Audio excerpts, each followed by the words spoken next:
Hey guys, welcome back to a new video. I'm Stephanie Fisher. I'm a licensed counselor here in the state of Michigan, and I am owner and operator of In Progress Counseling. Today we're going to wonder what happens when an unchecked pattern stays an unchecked pattern. And this is specifically related to our thought processes. Now, I will walk with many people who have incredible vacillations going on in their emotions because they're under high distress. They're coming in crisis. They're going through pretty significant transitions. They're making really brave and courageous moves. But in doing that, there's a lot of big, heavy emotions that can show up with that. And one of the things we will look at, because I operate from a cognitive behavioral approach and because I operate from acceptance and commitment therapies, those are two key modalities that I use. We investigate our thoughts a lot, but there's a particular reason why it matters a great deal.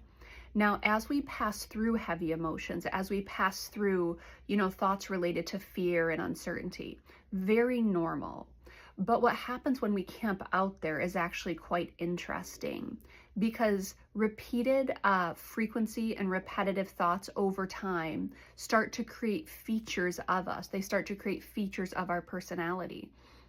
And so if you give me someone's coming in and let's say they're 20 or 25 and they're practicing how to take their thoughts captive around, gratitude, seeking out the understanding that even in our hardest circumstances, there's some goodness to be had, looking for opportunities to connect, looking for, practicing generosity, looking for opportunities to encourage other people.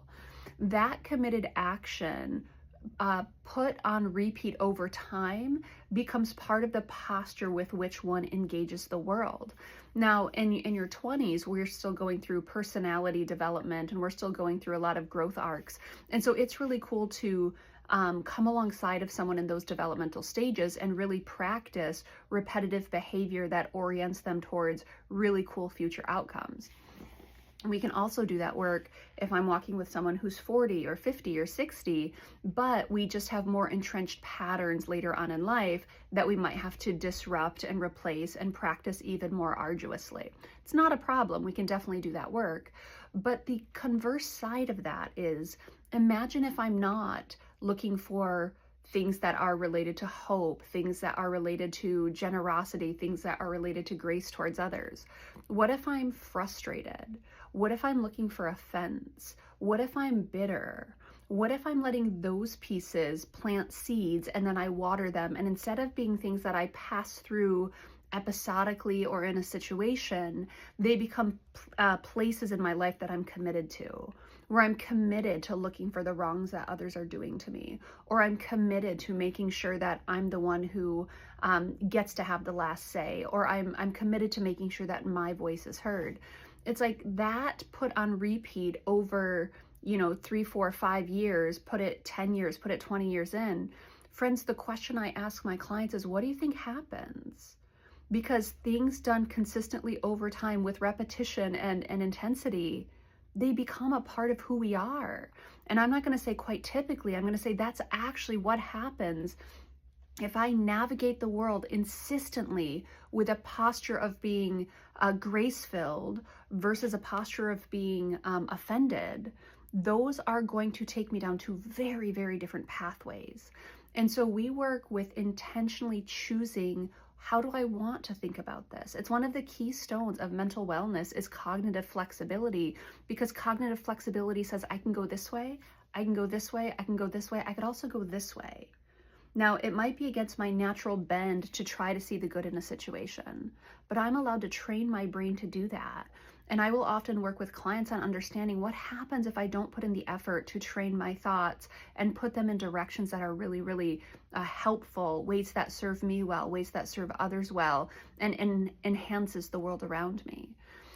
When we do things with repetition and frequency over time for sustainable long periods of time, they start to become ways with which we are oriented in the world, ways in which we are oriented in the world, ways that we're choosing to navigate the world. Now, we can disrupt it, and it takes a ton of effort and intentionality to overwrite some of the things that might in fact come naturally to us if I am a touch more pessimistic, if I am a touch more critical, those in and of themselves are not problems.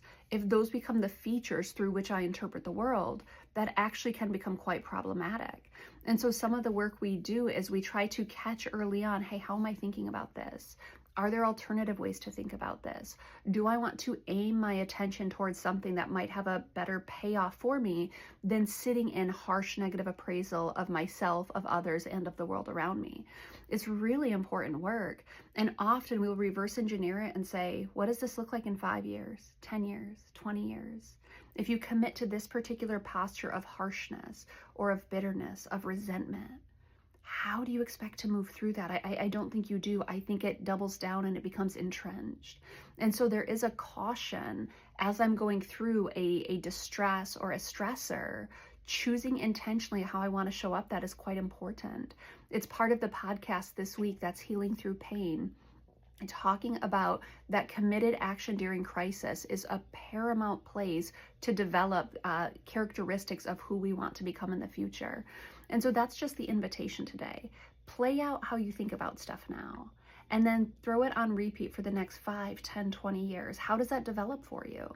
Possibly it might be spectacular. Possibly you're engaging some really cool inner dialogue and some really grace-filled internal thought processes. If we're not, though, that is actually quite concerning.